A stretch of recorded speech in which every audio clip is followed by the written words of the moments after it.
하나님께서 우리에게 주실 말씀을 함께 보도록 하겠습니다. 빌립보서 4장 10절에서 13절입니다. 제가 봉독하고 마지막 절은 합독하도록 하겠습니다.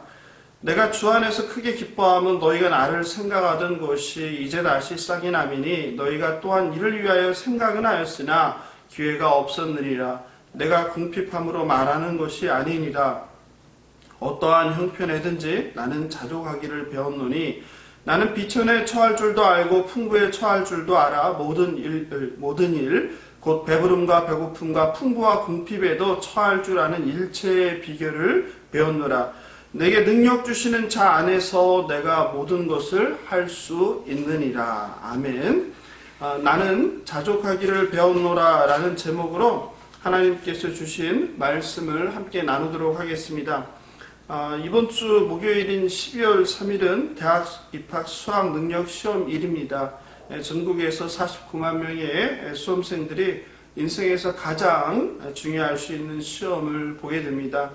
우리 마당기도에서는 김동혁, 김현서, 김서아, 천혜진, 예정현, 그리고 강민서, 강재원 학생과 또 혹시 제가 이름을 알지 못하는 수험생들이 이번에 시험을 보게 될 것이라고 생각합니다.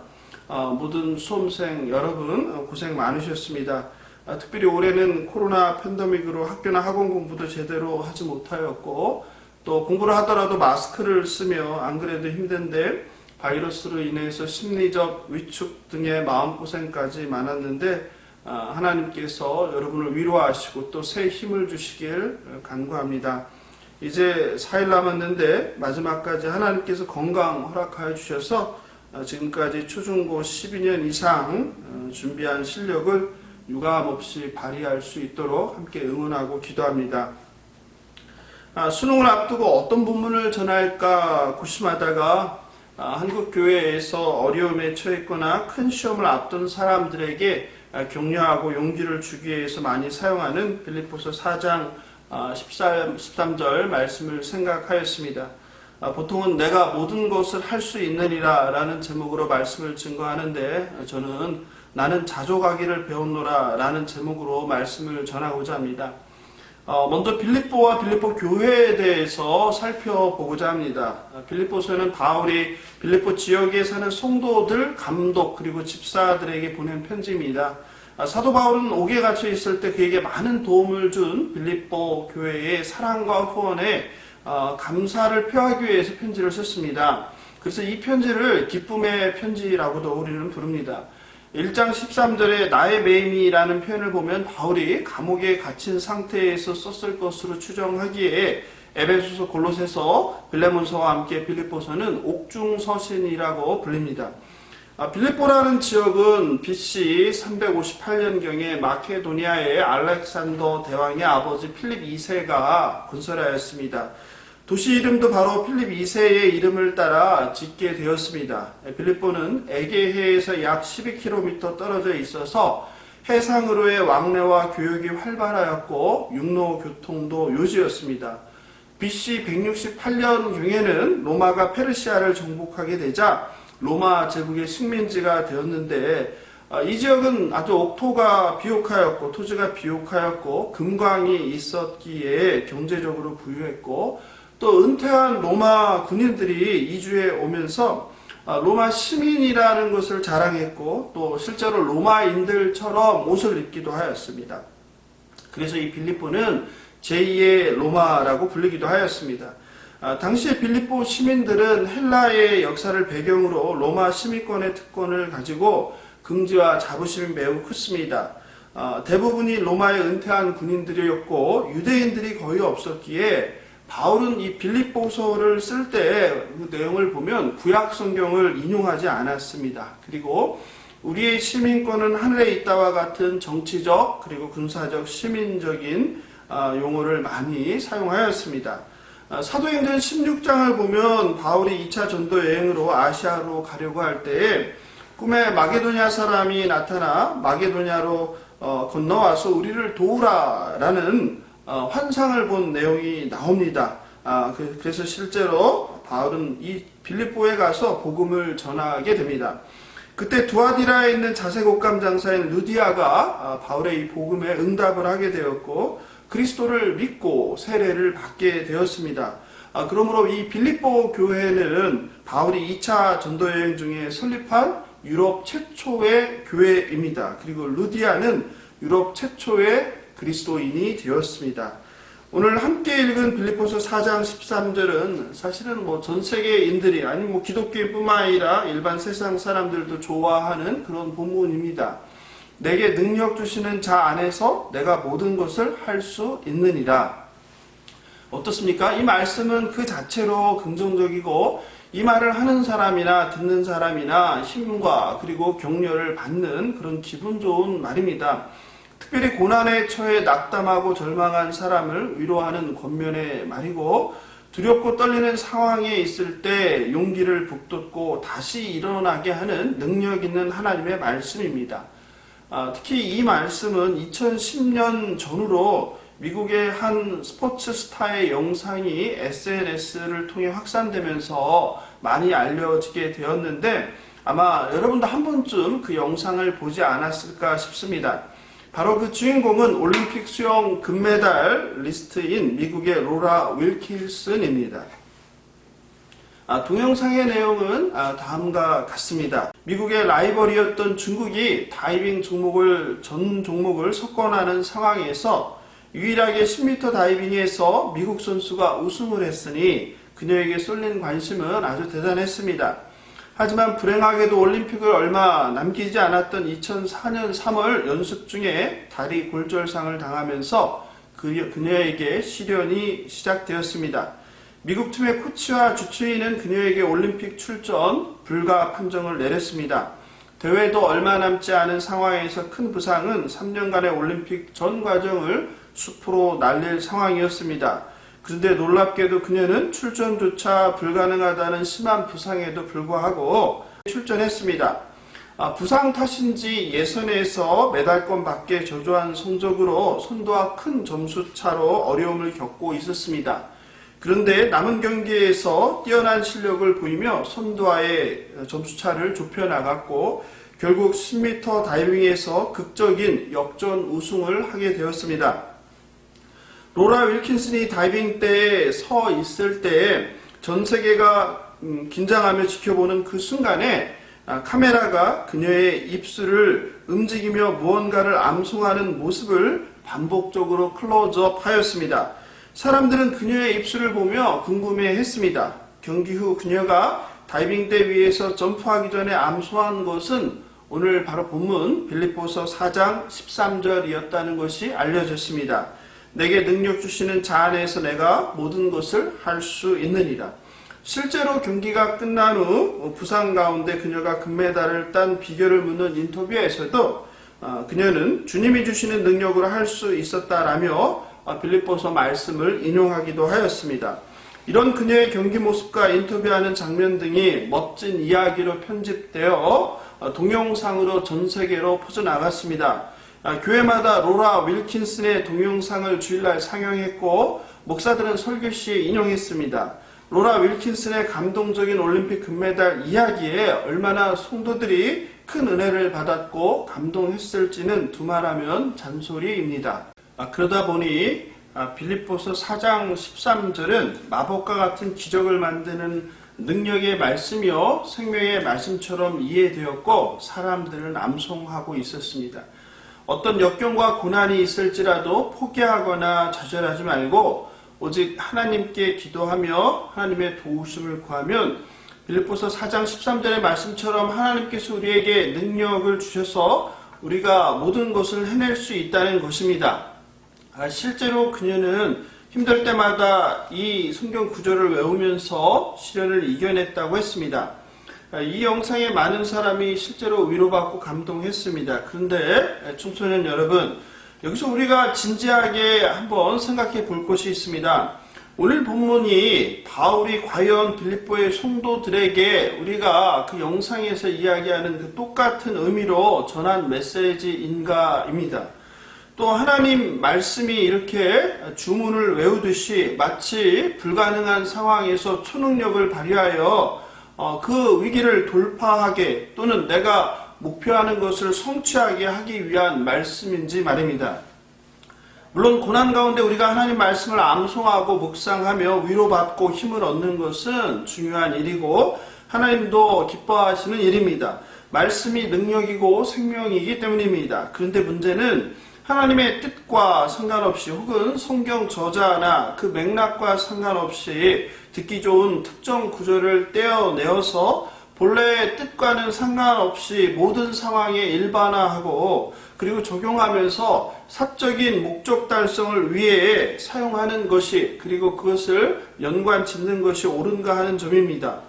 로라 윌킨슨이란 영웅적 스포츠 스타와 빌립보서 4장 13절의 말씀을 단순히 연결하여 마치 불가능한 상황인데 윌킨슨이 이 말씀을 믿고 기도했기 때문에 하나님께서 기적을 베풀어 주신 것으로 생각하게 하는 것은 하나님 말씀에 대한 또 그분의 뜻에 대한 오해를 하게 합니다. 그리고 이것은 기독교인들에게 하나님 말씀을 잘못 알게 할 뿐만 아니라 우리가 믿는 기독교를 마치 세상 종교들과 다를 바 없는 세상 복만 바라는 기복적인 종교요 혹은 부와 성공을 바라는 번영 신학으로 만들기 딱 좋습니다. 마술사가 주문을 외우듯이 성경 말씀을 암송하면 그것이 이루어진다는 것인가요? 그리고 성경은 우리가 맘만 먹으면 못할 것이 없다는 인간의 위대함을 말하나요? 기독교는 절대 그렇지 않습니다. 아무리 성경 말씀을 암송해도 내가 원하는 바를 모두 이룰 수 있는 것은 아닙니다. 로라 윌킨슨의 경쟁 선수였던 중국 선수도 기독교인이었을 수 있습니다. 그 중국 선수도 어쩌면 하나님 말씀을 붙잡고 똑같이 힘든 시간을 이겨내며 결승전까지 왔을지도 모릅니다. 예수 믿고 하나님 말씀을 암송한다고 모두 올림픽에 나가는 것은 아닙니다. 또 고난을 극복하고 올림픽 경기에서 금메달을 목에 걸게 되는 것도 결코 아닙니다. 몇 해 전에 한국의 한 대형 교회인 온누리 교회에서 운영하는 두란노 출판사라는 곳에서 미국 텍사스 휴스턴의 초대형 교회인 레이크우드 처치의 조엘 오스틴 목사의 긍정의 힘이란 책을 출판하였습니다. 이 책은 엄청난 관심을 모으며 단숨에 베스트셀러가 되었습니다. 이 책의 인기에 힘입어 바로 긍정의 힘 2가 나오고 그 후 잘되는 나라는 책까지 출판되었습니다. 기독교인들은 물론이고 많은 세상 사람들도 이 책을 읽었습니다. 많은 사람들이 한국의 대형교회 출판사에서 나온 책이라는 그 신뢰도를 믿고 이 책을 무조건 사보기도 하였습니다. 그런데 문제가 있었습니다. 조엘 오스틴 목사는 책 제목들이 암시하듯이 예수 그리스도의 복음이 아닌 전형적인 내가 복음을 섞어서 전하는 목사였습니다. 기독교를 예수 믿으면 다 잘 될 거야 혹은 나는 마음 먹은 대로 무엇이든 할 수 있어 또는 I can do, you can do, we can do와 같은 마인드 컨트롤과 같은 심리학과 교묘하게 섞어서 전하는 것으로 비판을 받던 목사였습니다. 이런 것은 기독교가 아닙니다. 기복적 번영신학으로 기독교를 오해하게 하는 내용들이 가득한 성경의 진리와는 거리가 있는 책이었습니다. 실제로 이 본문은 크리스찬 기업인들 또 운동선수들, 연예인들 모두에게 마법의 주문처럼 되뇌이는 본문이 되었고 마치 인간이 신체적 상황적 한계를 넘어서 슈퍼내추럴한 초능력을 발휘하여 목표를 달성하고 꿈을 이루게 하는 그런 능력의 말씀처럼 오해되었습니다. 더 심각한 문제는 한국교회 대부분의 설교자들이나 성도들도 오늘 함께 읽은 이 빌립보서 4장 13절 말씀을 긍정의 힘, 나는 할 수 있다, 불가능은 없다 등의 마법의 성경 구절로 인용하고 그걸 아무렇지 않게 가르치는 현실입니다. 오늘도 이 시간에도 전국의 교회에서 어떤 목사는 빌립보서 이 4장 13절로 순진하고 갈급한 수험생들과 학부모와 가족들을 현혹할지도 모릅니다. 수험생들이 지금까지 얼마나 열심히 공부하며 준비했는지와는 상관없이 무조건 긍정의 마인드를 가져라, 할 수 있다는 자신감을 가져라, 그리스도 안에서는 못할 일이 없다, 이런 식으로 동기부여하는데 아마 사도 바울의 이 권면을 인용하지 않을까 걱정이 됩니다. 그렇다면 청소년 여러분, 이 빌립보서 4장 13절은 정말 어떤 의미일까요? 편지를 쓴 바울과 수신자인 빌립보 교회의 성도들의 상황을 조금만 이해해 본다면 이 본문을 지금처럼 오용하지는 않을 것입니다. 무엇보다 바울이 이 편지를 보내는 상황은 무엇인가요? 이 편지는 앞서 말했듯이 옥중서신입니다. 바울이 옥에 갇힌 최소한 가택연금을 당한 상태에서 쓴 편지라는 것을 기억해야 합니다. 만약 여러분들이 옥에 갇힌 신사라면, 여러분이 감옥에 있는 신세라면 하나님께 무엇을 기도하겠습니까? 내가 무엇이든지 다 해낼 수 있게 해달라고 감옥에서 기도하겠습니까? 그렇지 않죠. 무죄임이 속히 밝혀져서 무죄에 석방되어서 자유의 몸이 되게 해달라고, 억울함을 풀어달라고 기도하지 않겠습니까? 바울은 바로 11절 12절에서 다음과 같이 말합니다. 내가 궁핍함으로 말하는 것이 아니니라 어떠한 형편에든지 나는 자족하기를 배웠노라. 나는 비천에 처할 줄도 알고 풍부에 처할 줄도 알아. 모든 일 곧 배부름과 배고픔과 풍부와 궁핍에 처할 줄 아는 일체의 비결을 배웠노라. 즉 바울은 여러 가지 상황을 직접 겪었고 어떤 형편에 처할지라도 하나님께서 힘을 주셔서 그걸 통해서 내가 견딜 수 있다는 거예요. 그러니까 모든 것을 할 수 있다는 것은 내가 하고 싶은 모든 것을 할 수 있다는 뜻이 아니라는 것이죠. 내가 이 감옥에 처한 상황에서도 내가 이거를 견뎌낼 수 있다는 의미이죠. 모든 상황, 즉 배부른 상황, 굶주린 상황, 풍족한 상황, 궁핍한 상황을 직접 바울은 반복적으로 겪으면서 자신이 그리스도 안에 있는 이 자족이라는 비밀을 깨닫고 익히게 되었다고 말하고 있습니다. 그러므로 13절에서 모든 일, 헬라어로 판타라고 하는데요. 이 모든 일을 할 수 있다는 것의 이 모든 일은 바로 본문 12절에 나오는 내용입니다. 12절에서 모든 일이라고 언급되어 있죠. 그 파신이라고 하는데 같은 의미입니다. 그것은 어떤 것입니까? 모든 일, 그 뒤에 바로 나오죠. 곧이라고 나오죠. 즉 모든 일 무엇이냐? 배부름과 배고픔과 풍부와 궁핍에 처할 줄 아는 일체를 의미합니다. 그러니까 우리가 그리스도 안에서 모든 일을 할 수 있다는 것은 내가 하고 싶은 거, 내 목표, 내 인생의 비전을 이룬다는 뜻이 아니에요. 어떤 의미입니까? 바로 이 12절에 나오는 배부름과 배고픔과 풍부와 궁핍에 처할 줄 아는 일체를 의미하는 것입니다. 즉 바울이 13절의 의미는 우리가 보통 오해하는 불가능한 모든 상황 가운데 하나님이 주시는 능력으로 그것을 이겨내고 내가 성취하는 것을 뜻하는 것이 아니라 그리스도 안에서 그리스도께서 우리에게 주시는 그 힘으로 어떤 상황이나 어떤 환경에서도 즉 좋은 환경이든 나쁜 환경이든 내가 견디면서 자족할 수 있다는 것을 의미합니다.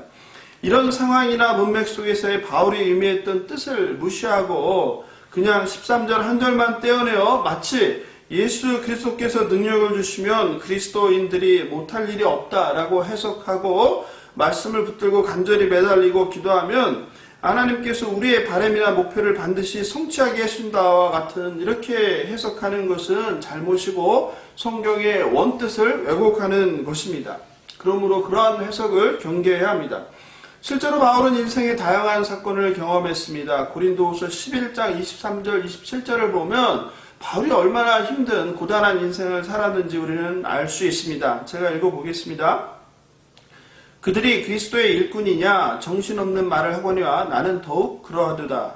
내가 수고를 넘치도록 하고 옥에 갇히기도 더 많이 하고 매도 수없이 맞고 여러 번 죽을 뻔하였으니 유대인들에게 40에서 하나 감한 매를 5번 맞았으며 3번 퇴장으로 맞고 1번 돌로 맞고 3번 파선하고 일주야를 깊은 바다에서 지냈으며 여러 번 여행하면서 강의 위험과 강도의 위험과 동족의 위험과 이방인의 위험과 시내의 위험과 광야의 위험과 바다의 위험과 거대 형제 중에 위험을 당하고 또 수고하며 애쓰고 여러 번 자지 못하고 줄이며 목마르고 여러 번 굶고 춥고 헐벗었노라. 어떻게 바울의 어떤 고단한 삶이 느껴지십니까?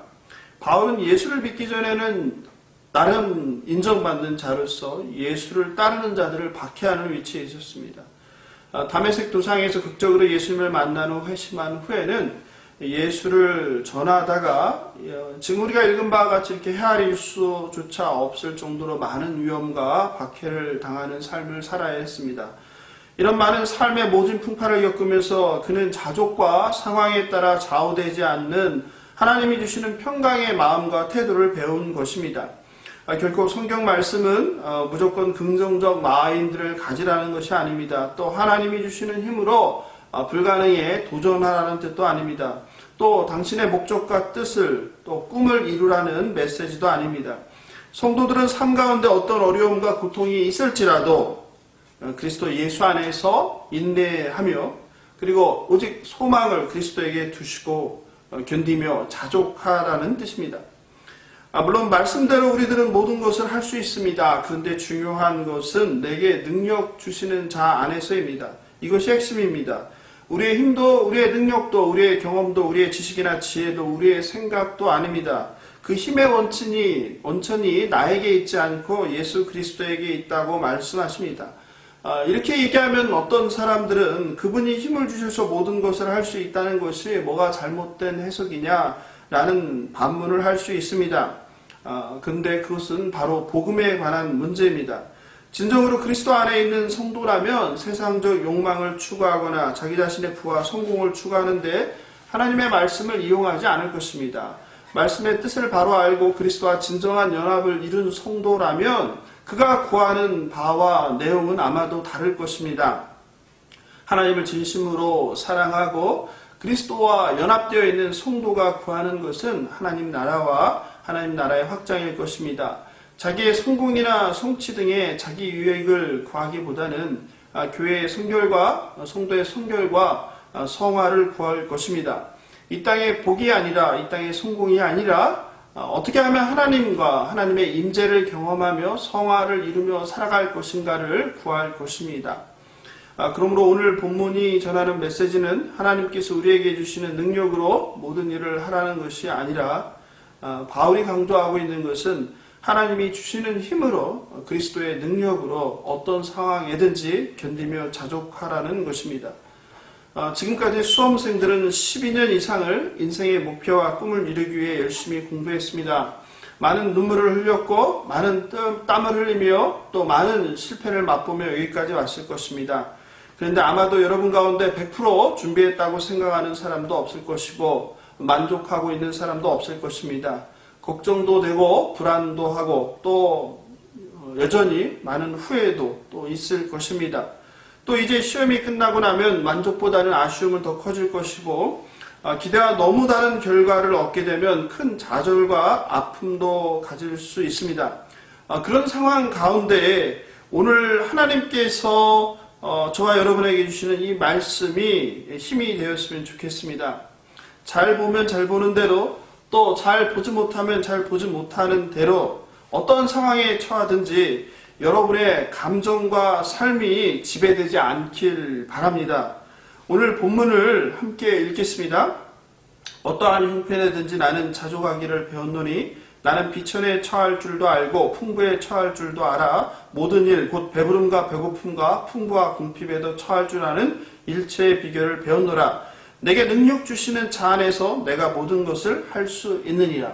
바울의 이 말씀이 빌립보 교회 성도들을 향한 이 권면의 말씀이 수능 시험을 보는 또 그 후에 여러분의 소중한 대학을 결정하는 과정에 또 그 후 다시 새로운 도전을 하게 되는 경우이든 어떠한 상황에서든 어떠한 경우에서든 올바로 역사하길 예수님의 이름으로 축복하며 기도합니다. 말씀을 마무리합니다. 청소년 여러분, 인생이라는 것이 다 우리의 계획대로 바람대로 되지 않습니다. 아무리 노력해도 안 되는 것도 있을 수밖에 없습니다. 때로 자신과 상관없는 불행과 고난을 겪게도 됩니다. 그래서 우리 인생이라는 것은 신비이고 미스테리라고 합니다. 그런데 오늘 사도 바울은 말씀하십니다. 어떠한 상황에 처하든 부하든 가난하든 쉽든 어렵든 자족하라고 말합니다. 그리고 모든 어려움과 고통과 시련을 그리스도가 주시는 그 힘으로 감당하고 자족하며 이겨내라고 말씀하십니다. 행복이라는 것은 멀리 있지 않습니다. 예수 그리스도 안에서 하나님께서 우리에게 주신 능력, 환경, 그리고 재물, 그리고 부모, 또 여러분, 이 모든 것에 감사하고 자족하길 바랍니다. 특별히 다시 한번 이제 12년 이상 눈물과 땀을 흘리며 시험을 준비한 김동혁, 김현서, 김서아, 천혜진, 예정현, 강민서, 강재원 등 그리고 이하 모든 수험생 여러분 고생 많으셨습니다. 성령 하나님께서 여러분과 함께 하시며 동행하시어 후회 없이 실력을 발휘할 수 있기를 함께 응원하고 기도합니다. 어떤 결과, 어떤 상황에 처하든지 오늘 우리에게 주신 이 말씀, 내게 능력 주시는 자 안에서 내가 모든 것을 할 수 있어서 자족하기를 배웠다는 이 사도 바울의 고백이 저와 여러분의 고백이 되길 바랍니다. 내가 갖지 못한 것을 원망하는 것이 아니라 내가 지금 가지고 있는 것을 감사하며 불평과 불만하기보다 자족하는 일체의 비결을 배웠다는 이 사도 바울의 고백이 우리의 삶 가운데 역사하길 함께 기도합니다. 기도하겠습니다. 하나님, 오늘도 저희들에게 생명의 말씀을 주셔서 감사합니다. 성경을 올바로 이해하고 사사로이 해석하지 않게 하옵소서. 우리가 믿고 고백하는 이 기독교가 번영신학도 또 세상의 여타 종교와 같은 우리의 복을 추구하는 그런 종교도 아님을 알게 하시니 감사합니다. 하나님의 말씀을 사사로운 나의 개인의 유익을 구하는 데에 잘못 이용하지 않게 하옵소서.